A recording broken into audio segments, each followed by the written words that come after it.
season.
Mau ganti? Hah? Ganti.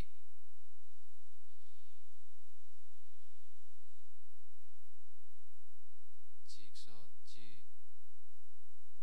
Cik. Ini kemana ini bawa kan? Apa ini? Yang di aula.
Cek cek cek cek cek son cek cek son cek cek cek. Udah nggak ya? Udah nggak? Gedein dah. Cek cek cek cek son 1 2 3. Masih ya?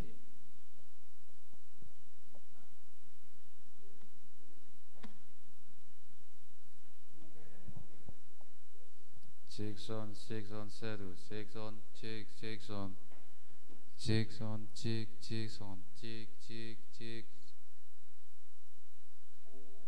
cek cek son cek cek son.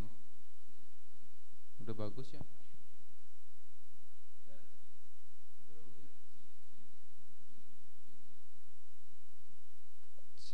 Cek son oral presentation.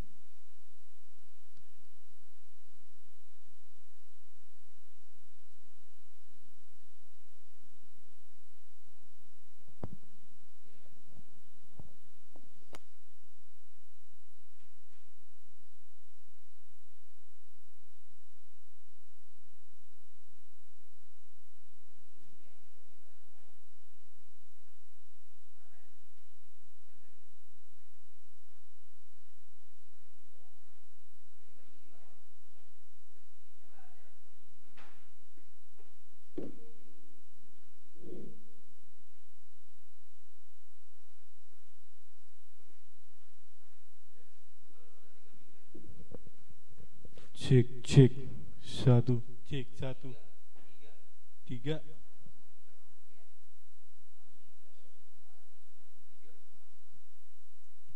Cek.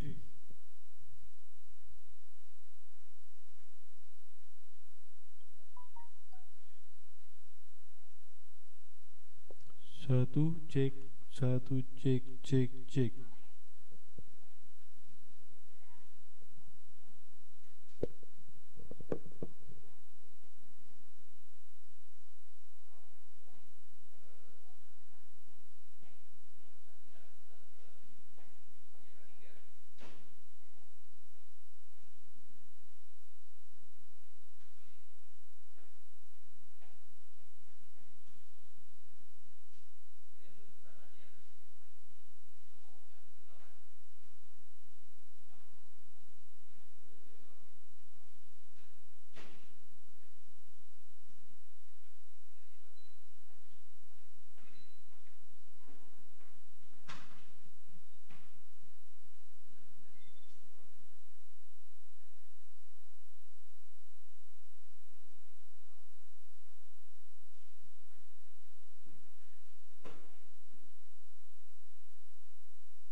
Okay, good morning, everybody.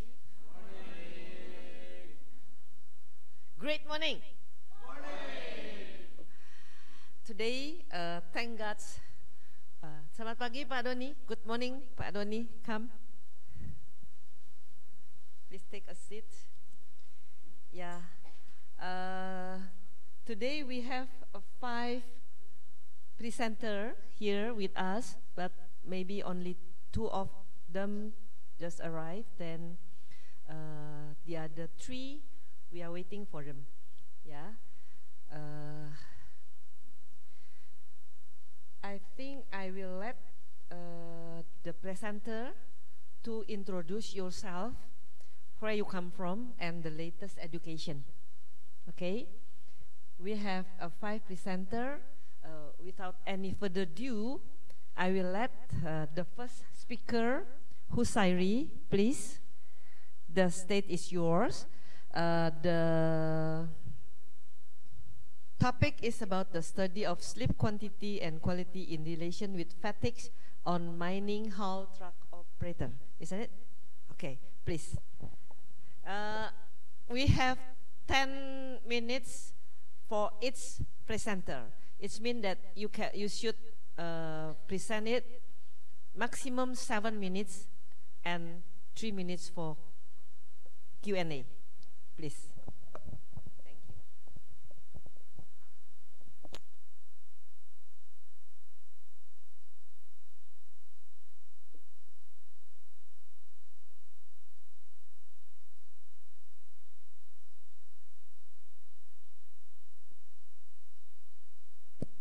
Check.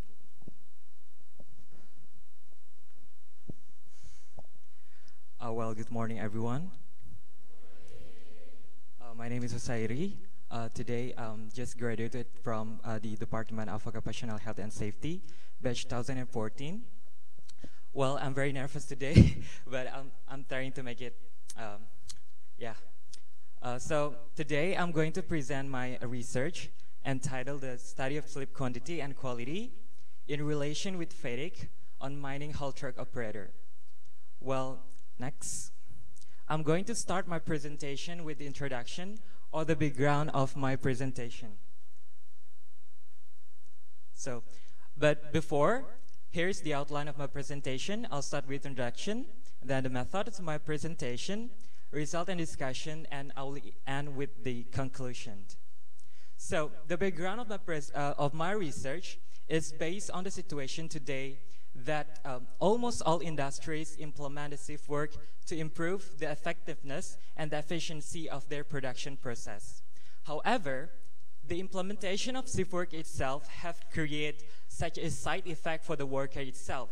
It alter or change the circadian rhythm inside the worker bodies, or commonly known as the biological clock inside our bodies. The change in the biological clock has an impact on the sleep quantity and quality of the worker itself, as the effect of the sleep quantity and sleep quality disturbance is the condition which is called as fatigue. Fatigue itself is the major cause of the accident in most mining industries, and because the fatigue itself can change the concentration or disturb the concentration of the driver, impairing the information process and decrease the psychomotor abilities of the driver itself. Many of the previous research have already found the relation between the sleep quantity and quality with fatigue itself. However, from the previous research, it used only the subjective measurement or only used the questionnaire. In this research, the researcher is trying to find a more clear relation by using a more comprehensive methods, not only by using the subjective measurement, but also the objective measurement that will be explained later.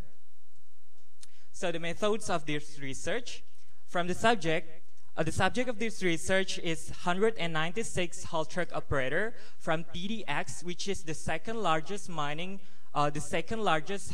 coal mining industries in Indonesia. And out of 169 operators, 13 of them were taken as the subject to wear Fitbit, which is the smartwatch to measure the sleep quantity and quality, which is used by the driver for 24 hours, even it is during the sleep, during their work, or every time they use the Fitbit itself. And also we use neprocochrometer to measure the level of stress, which is one of the indicator of the fatigue itself. The procedure, we use both subjective and objective measurement. For the subjective, we measure the fatigue by using the questionnaire fatigue assessment scale. And for the sleep quality, we use PSQI, or Pittsburgh Sleep Quality Index. And for the objective measurement, we use smartwatch Fitbit, which is worn by the driver in their hands for 24 hours to measure the sleep quality and sleep quantity. And also we use neprocochrometer to measure the level of stress, which is put inside their tongue of the driver itself. Well, the main variables in this research, for the dependent variable, the main variable is the sleep quantity and quality itself. Also, we measure another variable as the supporting variables, such as their ages and their BMI status, their work environment, and many others. While the independent variable is mainly the fatigue itself.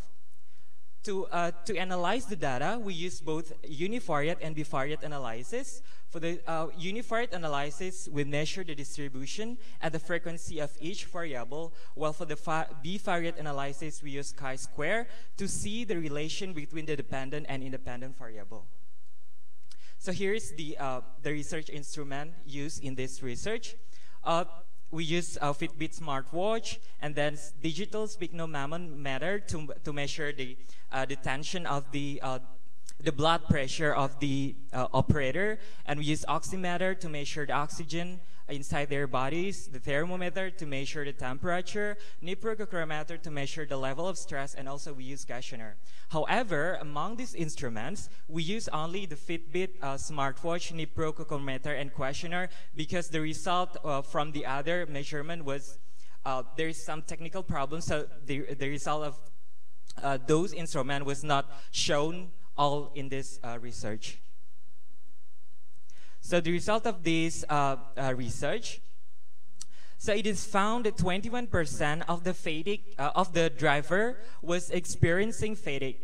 It is also supported by the objective measurement using the neprocochrometer, which shows the level of stress of operator before and after work is slightly increasing.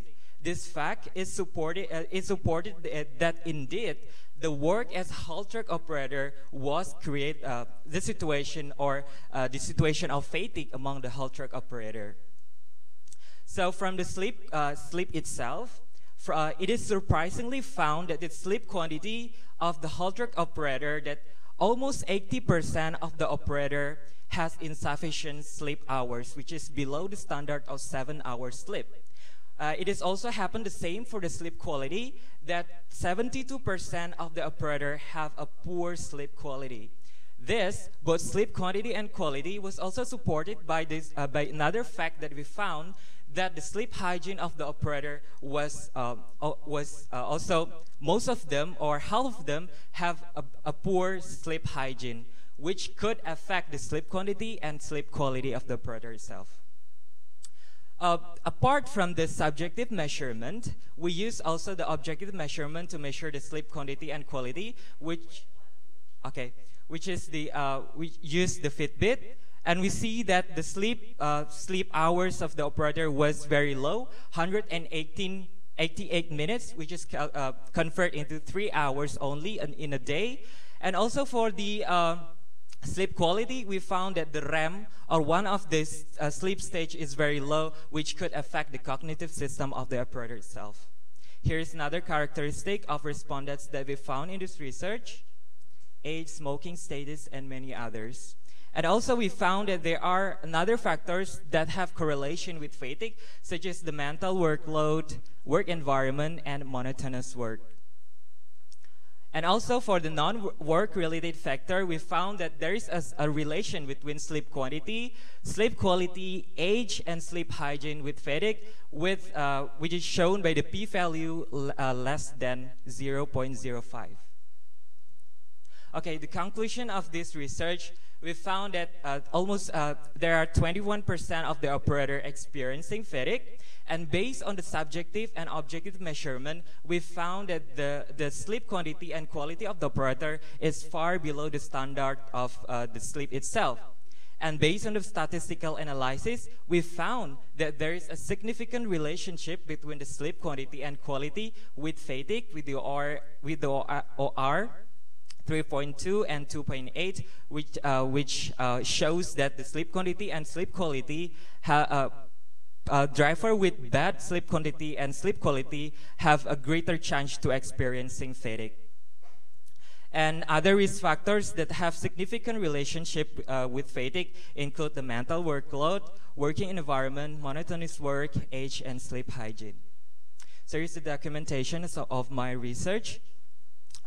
This is where the Fitbit were by the operator. And yeah, this is the references. I think that's all for the presentation. I thank you for your kind attention. I'm sorry for any mistake. I hope you can get something from my research. Thank you very much. Wassalamualaikum warahmatullahi wabarakatuh.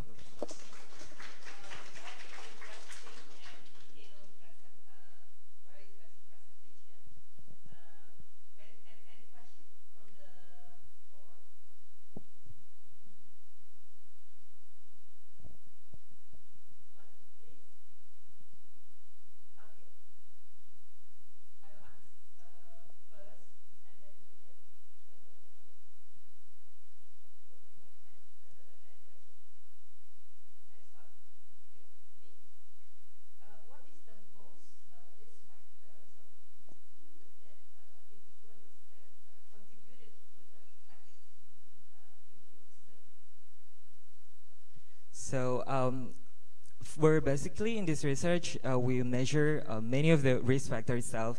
However, we focus on the sleep quantity and quality to see the relation between fatigue and sleep quantity and sleep quality. So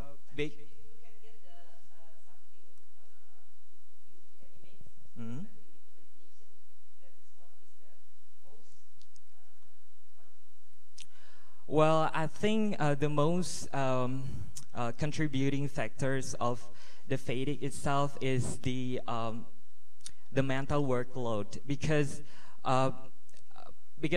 aside on the fact that sleep quality and quantity also contribute to the fatigue itself, but we also interview the operator itself, which said. I can show you for the detail. So basically, there are some of the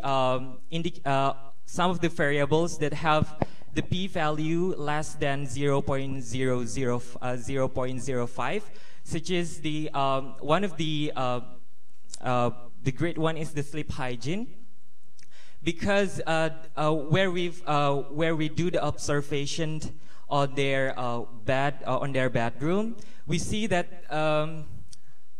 this one, the sleep hygiene itself is, I could say that their bedroom environment was really poor, because they have a low lighting in their bedroom, and when they got to sleep, they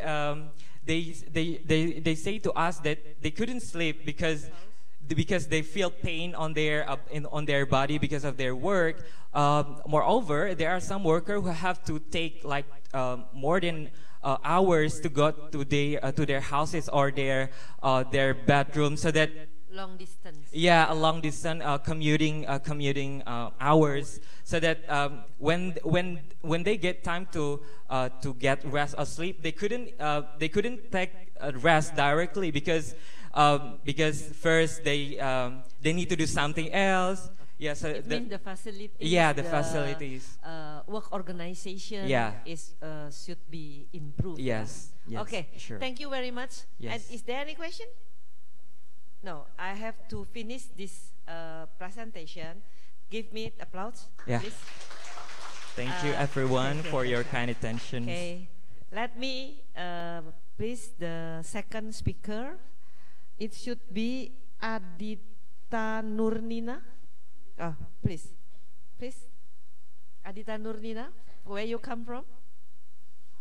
Please. Yeah, you can introduce yourself because the panitia said that you can introduce yourself, your name and where you come from, your latest education, please. Good morning, everyone. Good morning, Prof. Melly and Pak Doni and all of you. My name is Anita Nurnina. I'm a postgraduate student from University of Indonesia, majoring Occupational Health and Safety. Okay, I would like to present about my research, the title Analysis to the Correlation Between Psychosocial Hazard Work Accident at Light Rail Transit Project by PTXYZ in 2018. Next. Yeah, this is my outline of my presentation, start from introduction until the recommendation. Next.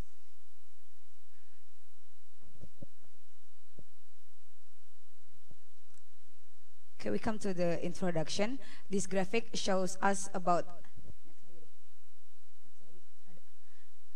a rising trend to the number of work accident cases in Indonesia occurred between 2011 until 2015, and Suhendra in 2015 said that the largest work accident contributes comes from the construction.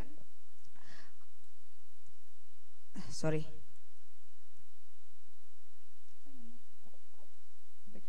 Okay. Sector of 32 until 33 of the total number of work accident, and Maurits and Widodo in 2008 said that some research results show that stress, fatigue, and work motivation are included as susceptible factors in causing work accident. While I want you to know that psychosocial hazard based on ILO said that is a hazard that arises from interaction between work organization, work characteristic, and the worker competency and needs based on ILO. And in Helander, Holmstrom, Goldenhar, Williams, and et al. Said that work and organization stressor types like high work demand, insufficient social support, harassment, and discrimination work environment has proven to escalate the risk of construction workers' physical and psychological harm and potentially causing injury. Next. Oh, yeah. Oh, okay. Okay, the study aims to know the relationship between psychosocial hazard factors that have the potential to cause work accident at light rail transit project in 2018. And we use a semi-quantitative method with cross-sectional research design using questionnaire that is adopted from Goldenhar et al. 2003, combined with self-questionnaire, and we use secondary data with Fisher exact test. And my subject is 140 workers, and the data collected on April until May 2018. And about the variables in my research, is divided into three: the independent variables, including the 8 psychosocial factors, consists of demand at work, work organization, job content, interpersonal relation and leadership, offensive behavior, homework interface, job control, job certainty, and career development. The moderating variable, psychosocial risk. Psychosocial risks are measured on self and on coworkers, and dependent variables is about work accident. And then we use univariate and bivariate analysis, and for univariate analysis is about characteristic of respondent and score aspects. We talk about the characteristic of respondents. We know from this table that the average age of my respondent is 31 years old, whereas the youngest 16 years old, and the oldest is 58 years old. And the work period, the average of work period of my respondent is about 64 months, or equivalent with 5 years and 3 months. And for the score aspects, consists of 12 aspects, including independent variables, moderating variables, and dependent variables.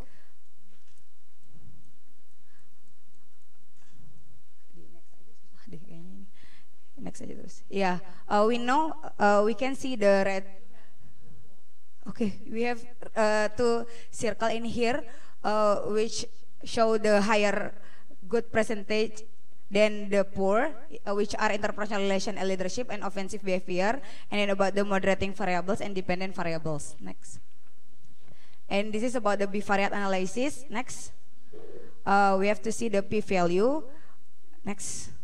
The homework interface and the career development shows that they have significant correlation with psychosocial risk on self. Next. And next. Homework interface and career development, also job certainty, shows that they have correlation significant with psychosocial risk on coworkers too. Next. And about the total 8 psychosocial factors and psychosocial risk on self, they have significant correlation too, because the p-value is below 0.05. Next. And about the moderating, the analyzes the moderating variables with the dependent variables. Correlation between psychosocial risk and work accident show that they have a significant correlation too, because the p-value is below 0.05. And the conclusion is the number of respondents that have experienced in work accident is 137 people. And for the moderating variable, the psychosocial risk, we know from the table from univariate analysis that 140 people having psychosocial risk on self, while the assessment number of psychosocial risk on coworkers is 138 people.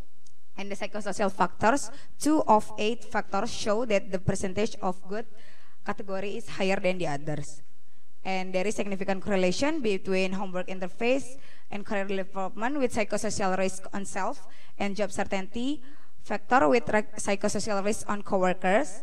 And the total of 8 psychosocial factors are also connected with the psychosocial risk.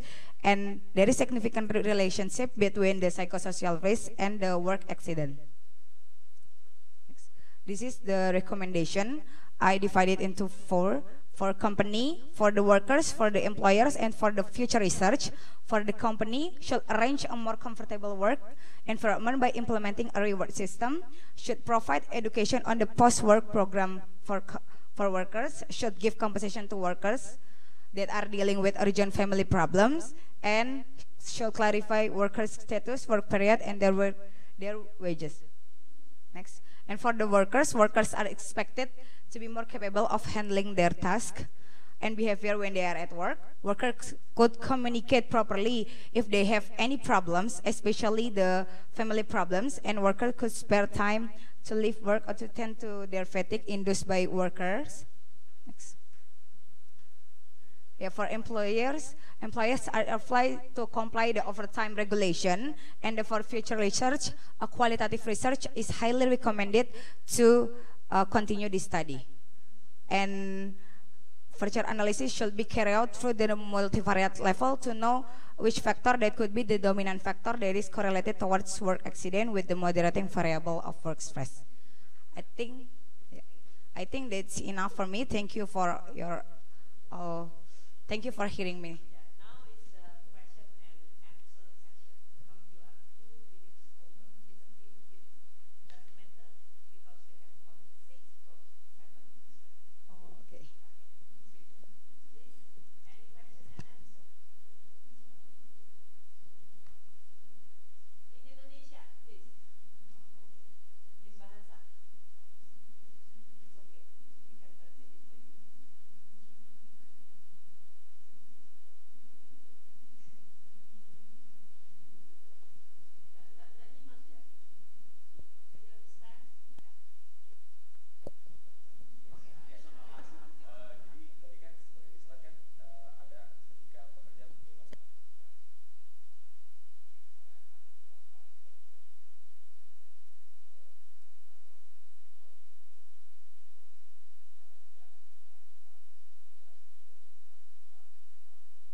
Prof, can I reply with bahasa too? Please, our guest from Vietnam, Lo Phan Tung, is there? No. Okay. Yeah? On the way. Okay, please. But if he is here, he or she? He. If here, please use Indonesia, in English, because we are international conference, right? Okay, thank you. Jadi yang saya tahu ketika saya ngambil data di PT XYZ itu, kebanyakan masalahnya adalah pekerja tidak ingin mengkomunikasikan masalah keluarga. Dia pekerja tidak mengetahui dampak lebih lanjut masalah keluarga terhadap mental health-nya dia gitu. Jadi pihak-pihak HSE, terutama yang pihak ketiga, dia nggak tahu kalau ternyata si bapak ini atau si mas-mas ini punya urusan keluarga gitu. Ketika baru saya gali lebih dalam, dia baru bilang bahwa iya sebenarnya ketika kerja jadi nggak fokus karena ada masalah keluarga yang harus diselesaikan gitu. Dan saya ragu untuk bilang ke atasan saya gitu. Jadi tadi masuk ke dalam saran bahwa workers could communicate properly, especially about the family problems gitu. Jadi masalahnya masih ada di pekerjanya masih ragu-ragu untuk bilang ke atasannya bahwa apakah saya nanti diizinkan ya untuk mengambil izin ketika ada masalah gitu, ada masalah keluarga gitu. Jadi permasalahannya ada di pekerjanya.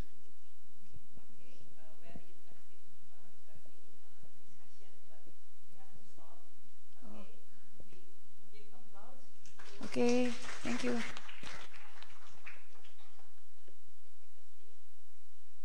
let me invite the third speaker. This is Lo Phan Tung, not yet arrived. So we jump to Sheila Rahmadayanti. Please, you have 7 minutes. Okay. Please introduce yourself. Okay, Assalamualaikum warahmatullahi wabarakatuh. Good morning, everyone. It's very happy to see you here. My name is Sela. I'm from University of Indonesia, undergraduate students. And today, for the next 7 minutes, please let me talk to you about my research. It's about analysis of diesel particulate matter, 2.5 micrometer, related to oxidative stress and lung function decline. Okay. Before we begin, any one of you, have you ever stuck in the middle of a traffic when the smoke is very black and you have discomfort in your lungs? If yes, maybe you have exposed to diesel particulate matter. So diesel particulate matter is particle component of diesel emissions. Oh, sorry.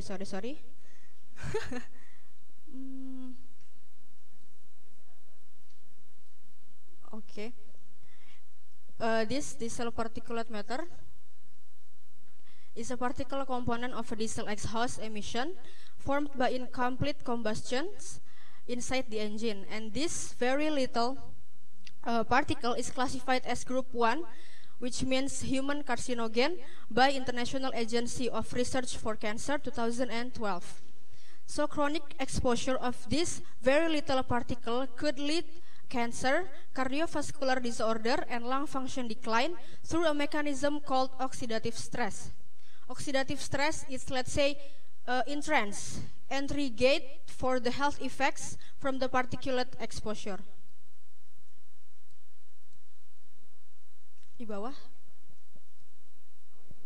Okay, objective of this study is to find out that relation between pulmonary function decline with DPM 2.5 through oxidative stress mechanisms. DPM is diesel particulate matter. This is my methods. I chose Cilincing and Ujung Menteng vehicle testing units because in this place there are 400 to 700 vehicles that got tested every single day.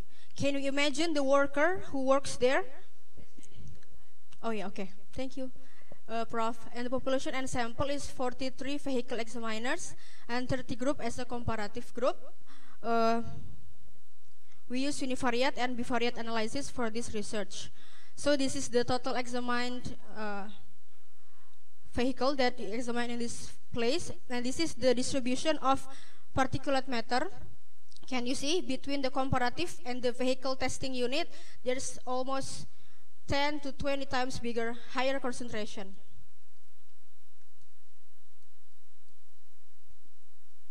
Okay, this results shows that 80% of the workers have experienced lung function decline. And can you see this is prevalence ratio? So we can say that vehicle tester has 5.7 higher risk of getting lung function decline compared than the comparative group. And this is, we use biomarker for oxidative stress. We find in the urine, so we got urinary sampling from the worker. As we can see, this is malondialdehyde, 8 OHDG and 1 OHP. It's a biomarker of oxidative stress. That means if these molecules happens in your body, you have experienced oxidative stress. And you can see this is a concentration of particulate matter. This is PM 0.25. This is the smallest particle. And we can see the correlation is getting stronger from the bigger particles to the smallest particles, because the smaller particles get, the deeper it goes to our respiratory tract. And it shows that PM 0.25, it's one of the strongest contribution to oxidative stress, which means it could lead to cancer, cardiovascular disease, and lung function decline. In conclusion, exposure of diesel particulate matter affects decrease of lung function and increase of oxidative stress biomarker, which is malondialdehyde, 1 OHP concentration, and it's not good for your body. It's dangerous, and therefore corrective and preventive actions must be taken to prevent long-term health effects due to PM 2.5 micrometer in these vehicle testing units. Okay, that's all from me. Sorry for the mistake. Thank you for hearing me. Wassalamualaikum warahmatullahi wabarakatuh.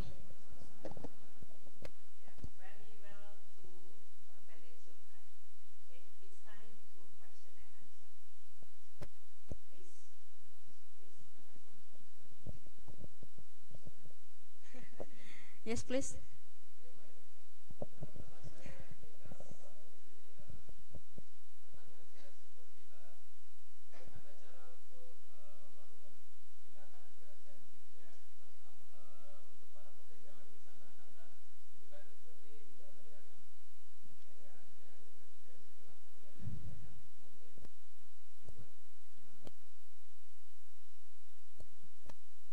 Actually, this vehicle testing unit is in a building, so that's what makes it worse, because if the emission goes up, it cannot just relieve in the air. It's stuck up in this building.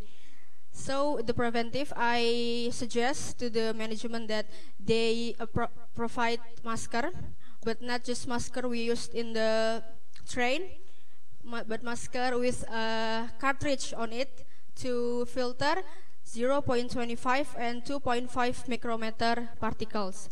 And we suggest they make an exhaust fan, but not in the top of the building, but especially in the bottom, because the knalpot is actually take out the emissions, and so the bottom exhaust fan could remove the toxic.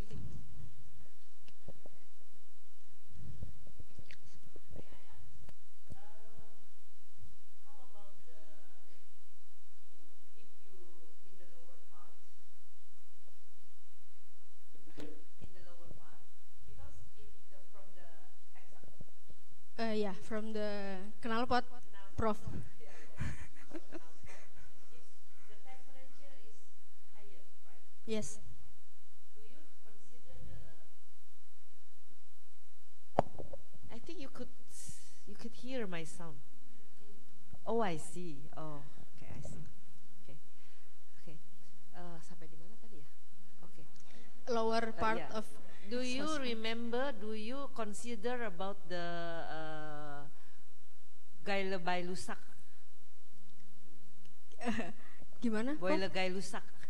PV, it's hot. The volume will be up.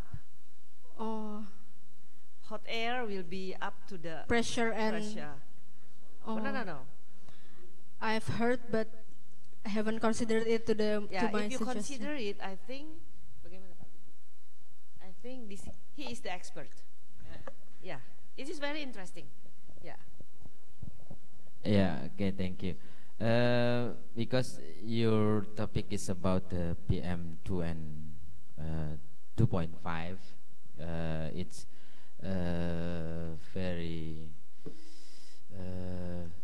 I think it so many influencing, because if you, according to your location, it's near of the transportation. I think it's good if you can think about the interference about the ventilation also, and about the velocity, I think. Yeah, because it's you did the sampling at the Air sampling. Yes. yeah, in the ambient also, and I think it's very interference factor that maybe contribute in your result. Okay. Yeah. Okay. Thank you, sir. I'll consider it to my recommendation of this research. Yeah, please consider about the hukum boiler gay lusak. Ya kan? Because in the with the temperature, if higher temperature, the gas would be up, and consider the berat jenis. Okay. Okay. Okay. Thank you. I think the time is due. Give applause. Let me jump to the next speakers. This is, please, we have our distinguished speaker from, I think, Vietnam. Isn't it? Yeah. Please, Mr. Lo Phan Tung, come to the stage. The stage is yours. Please make an introduction for yourself, where you come from, what is your latest education, and what is your occupation now. Please. Thank you. Assalamualaikum. Good morning, everybody. My name is Lo Phan Tung. I come from the National Institute of Occupational and Environmental Health from Vietnam. My presentation today is named. Okay, before you start, you have 7 minutes to present your material, and then 3 minutes for question and answer. Please. Okay, thank you. My presentation is named Lead Poisoning of Worker as Vietnamese Battery Recycling Village. As we know,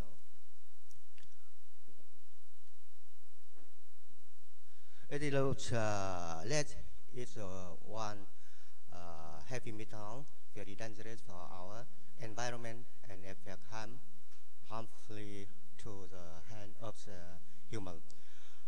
Lead poisoning is globally concerned, especially in the developing country, including in Vietnam. In the developed country, for example, in USA, according to weekly reports on US mortality and mobility, the rate of the worker with blood level more than 25 microgram per deciliter was decreases from 14 per 100,000 in 1994 to 6.3 per 1,000 workers in 2008, 2009. In Thailand, in 2002, according to a study, the average blood level of battery worker was 70.4 microgram per deciliter. A study on 61 printing and battery worker in Cairo, blood level was 52.5 microgram per deciliter, is more than level for diagnosing lead poisoning. In Malaysia, I don't have information about lead poisoning among workers, but according to a study in 2001, about 35% of Jakarta children have blood level more than 10 microgram per deciliter. It's more than the reference value CDC 1991.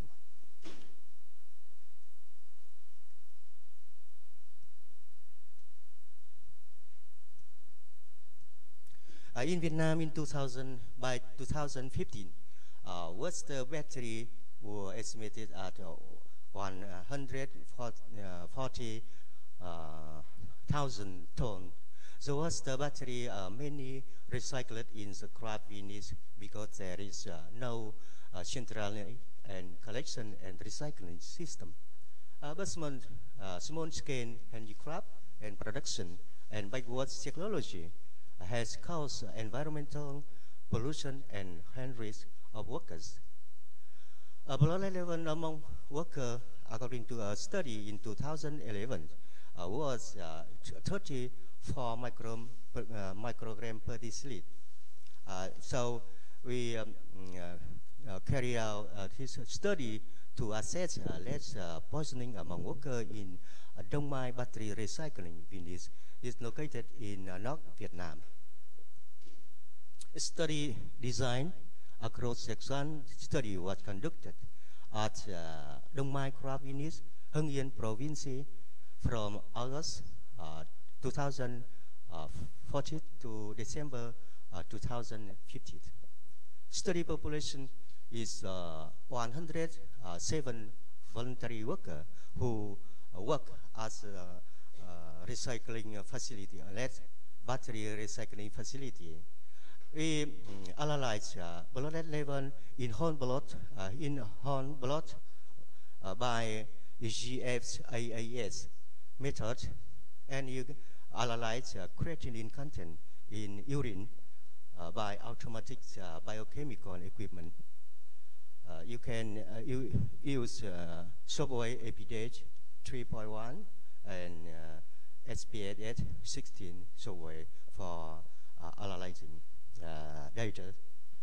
This study protocol was submitted for approval from Ethical Committee of National Institute of Occupational and Environmental Health.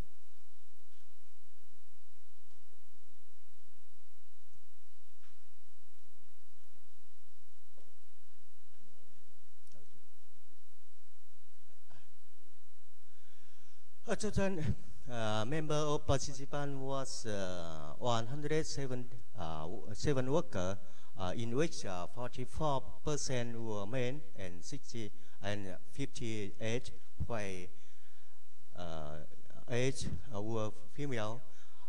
Average age is 46.8 years, and average exposure time 15.7 years. Is the table 2 shows us the mean blood level of the workers 29.8 microgram per deciliter. It's lower than level for diagnosing lead poisoning in Vietnam. It's lead poisoning in Vietnam when workers have a blood level more than 40 microgram per deciliter.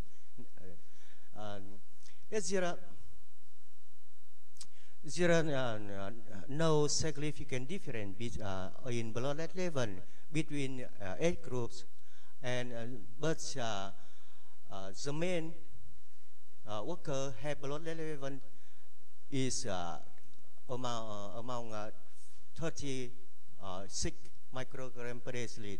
A female have 25 microgram per deciliter. A significant difference. Mean blood level between men and female workers.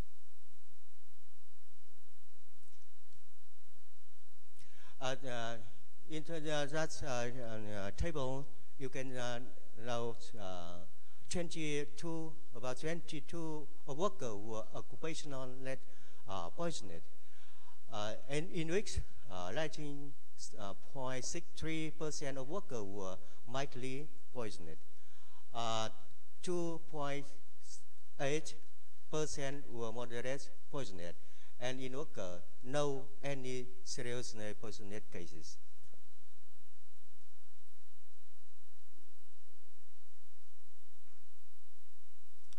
You analyze urine in ALA, delta ALA in urine, and calculate ratio mean urine ALA per urine creatinine. Okay. And you saw that ALA creatinine ratio tend to increase with blood lead level.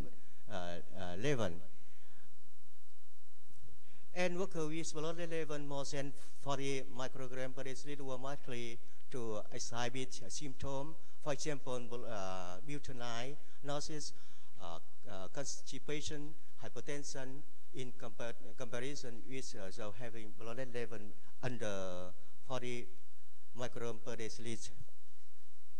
Conclusion: there's a mean blood level of lead battery recycling workers was 29 microgram per deciliter. Blood level in male worker was higher than female. The percentage of workers with mild lead poisoning was 90.6%, and moderate poisoning was 2.8%. So the ALA per creatinine ratio was increased with level of intoxication. Recommendation: workers with blood level more than 40 microgram per deciliter need to switch or move to another place. And workers with blood level more than 70 microgram per deciliter need to be treated. Hand check and blood lead test should be carried out for the workers, and occupational safety and hygiene at lead recycling facilities should be strengthened, and adequate personal protective equipment should be provided. That's all my presentation. Okay. Thank you very much. attention. Now is the time to question and answer. Is there any question, please? In Bahasa is okay? I can translate it. Okay. Haikal? Words? Yes. I just want to know that what is your national about lead level? Is it the same with the ACGIH, or what is the level? National standard. National standards for occupational lead poisoning. We have worker have blood level more than 40 microgram per deciliter. Is they How much? 40 microgram. 14 microgram. Yeah. Your presentation is about 20 something, right? Higher. Yeah. Your result. Our research. Your result is about 29.8. Yeah. This is above the national standard. Is it right? 29.8 microgram per dl. This is your finding. My presentation. Average blood level of our participants is 29. Yeah. But some people have blood level more than 40. More than 40. Yeah. This is the average, right? Yeah. Yes. Yeah, This average. is, it means that over your national standard. Yeah, Okay, our yeah. Yes, national actually, we in Indonesia also have the same problem with the aki recycling with the Yeah, PV. yeah. Also, they do it in the village, in the household. Yeah.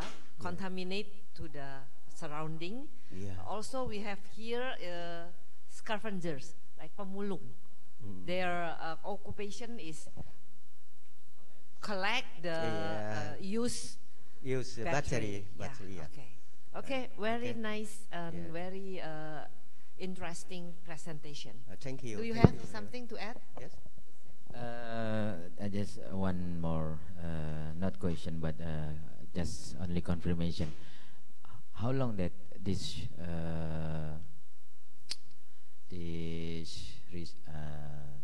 Recycling. no, this recycle has been done in the village? For how In long? Venice, starts lead recycling from 1980. 1980. Yeah, for long time Oh. before. Long time before. Yeah.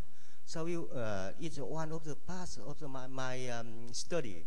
My study includes in children Yeah. in 2011. In 2011, we cooperation with USA, University of Washington, Yeah. to carry out study on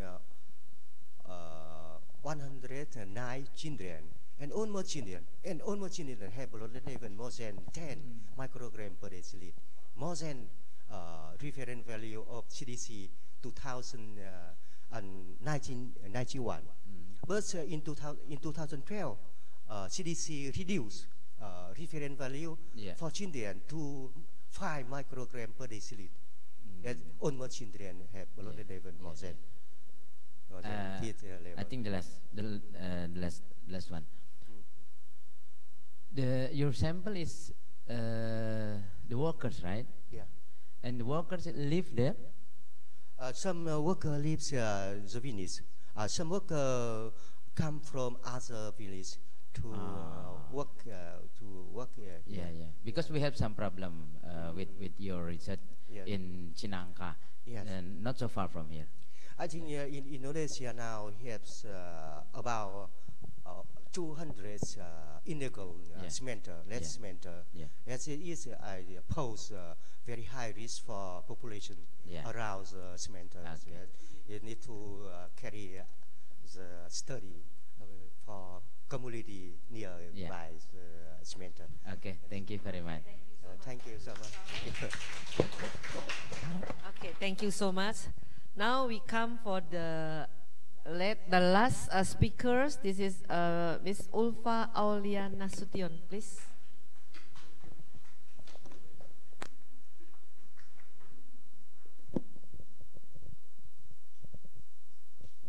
Assalamualaikum warahmatullahi wabarakatuh. Okay, thank you so much for the opportunities for Prof. Meli and Pak Budi. My name is Ulfa Aulia Nasution. I am the graduate student from Faculty of Public Health in Universitas Indonesia.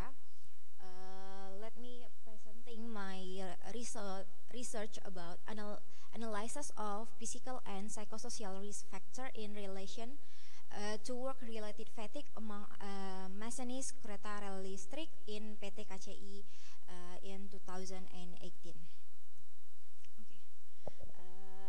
Why I chose this study? Because fatigue and stiff work are identified as the main contributors to rail accident from the research HARMA 2002, and the machinists have a high risk of fatigue because of the special feature of the operating compared with the other transportation, so that the subjective workload of the machinist is relatively high.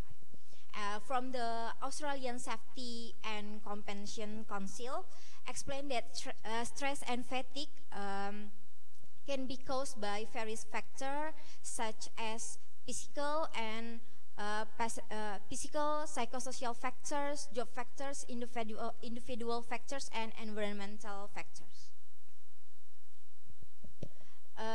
This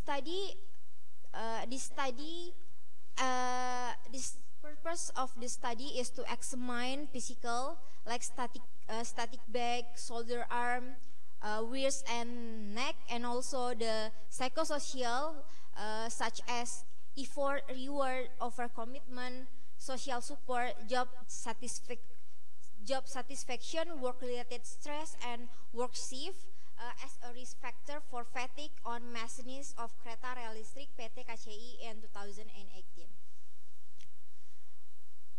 The method of this research is a quantitative study conducted for 3 months from March to June with 79 respondents, consists of 5 machinists in UPT Crew Depok and 29 office employee in Juanda.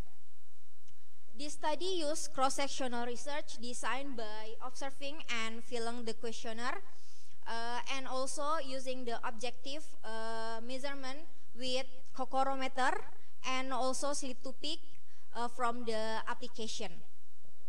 The questionnaire used in this study, such as KEC to assess physical risk, NIOS generic job to assess psychosocial risk, and also the Swedish Occupational Fatigue Inventory to assess the fatigue.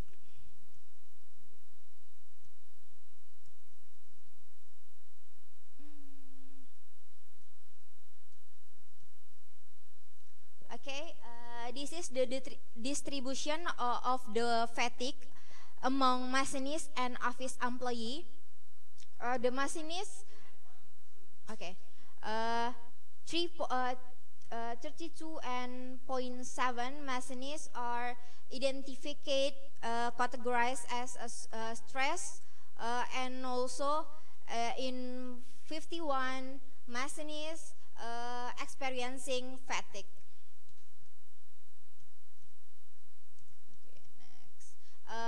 This is the bivariate result. In individual characteristic, type of work has a significant result with OR 4.9, which is machinists have the 4.9 higher risk from the employee office. And then from the physical risk, there is no significant result. From the psychosocial risk, there is overcommitment with a 3.5 OR, and job satisfaction with 0.1, which is a protective factor. And also from the level of stress, there is a 1.5 OR, which is the employee with the highest level of stress has the highest risk of fatigue, experiencing fatigue. Okay, then the conclusion, the measurement of reaction time, the reaction time with slip to peak consists of 51 of machinists and 44.8 of employee are categorized tired or fatigue, and the measurement using cocorometer consists 32.1.7 machinists and 20.7 employees categorized as stress, and there are significant relationship between psychosocial factor, namely overcommitment, job satisfaction, and stress level towards fatigue. Thank you for the attention. I'm sorry for the mistake. Thank you.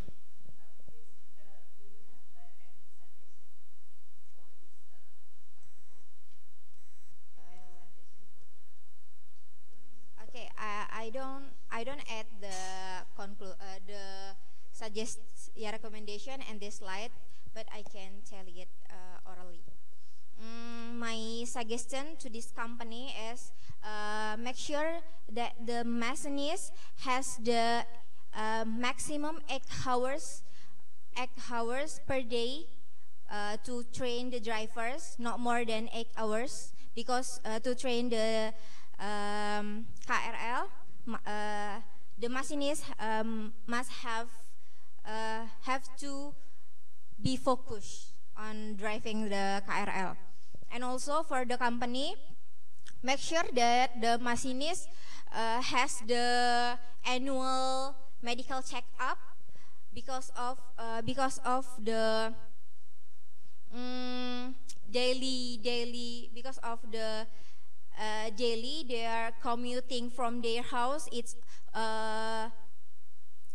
quite far, and also their intake food is quite poor, like drinking coffee because they drive train overnight, and they drink soda like this. Okay, thank you. Any question from the floor, please? Okay, thank you. I want to ask about the introduction. You said that I want to know that machinists have some special features that makes them have more risk to get fatigue over another driver of another vehicle. Maybe you said in the introduction. And what exactly is this special feature? Since from what I know, a machinist didn't experience something such as traffic lights and macet traffic like that, different from another driver. Thank you for the question. In the previous study, they said that machinist has the special feature because of the technology. In the train, the technology is a high tech, so the machinists have to focus on driving the KRL because of the pedal. How to say the pedal of the KRL? You have to. You mean the brake pedal? No, the gas. Oh, the gas. The gas pedal. Yeah. You don't push it to make it faster. Yeah, slower. you have to push it when you rem gitu. Jadi kayak emang harus konsentrasinya penuh di situ karena beda fiturnya dengan kayak ngendarain mobil atau ngendarain motor. Okay, thank you. Any question, please? One more question? Yes, please. It's okay.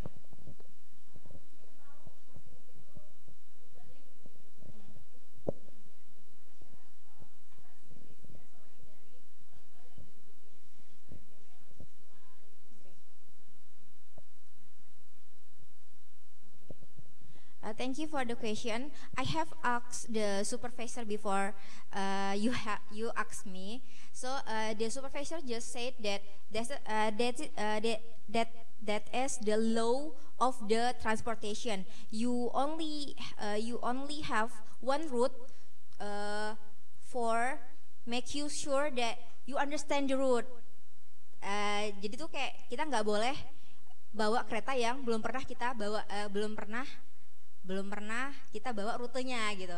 Jadi memang rutenya itu aja. Tapi dia but in KRL in Jabodetabek there is 7 UPT which UPT has their own route. Their own route in Depok, their route only Manggarai,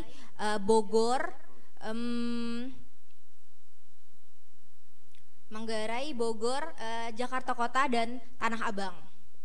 That's it. It mean the driver, Yeah, the machinist is only allowed to the same route.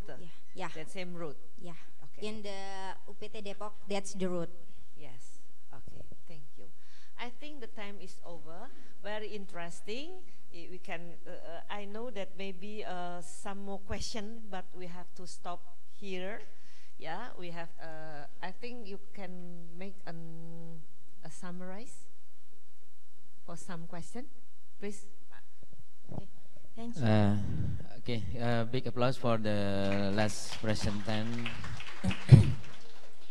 Okay, thank you very much for coming to class. I think it's very conducive class, and we got some good session, I think, in this morning. And we have some distinguished guests from Vietnam. I think we are very interested with your research, and maybe we have some, maybe it's an opportunity to make some research collaboration according to heavy metals. Yeah, okay. And for the audience, I think we have a good experience and a good advantage for this session, because we have 4 topics. Yeah, I group in 4 topics. The first is according to psychosocial, and physical and psychosocial hazard, and chemical hazard, and then fatigue. Yeah, so all in workers. So I think we just remind that for the students, it's so many topics that we can use for the scriptsy or your thesis. Yeah, maybe don't be hesitate to come to your supervisor. Yeah, and start in little problem, not so complicated. Yeah, I think we begin with the small problems. Yeah, if we can collaborate with the big data and with the analyze method that in line with our purpose, I think it's we will have the good research.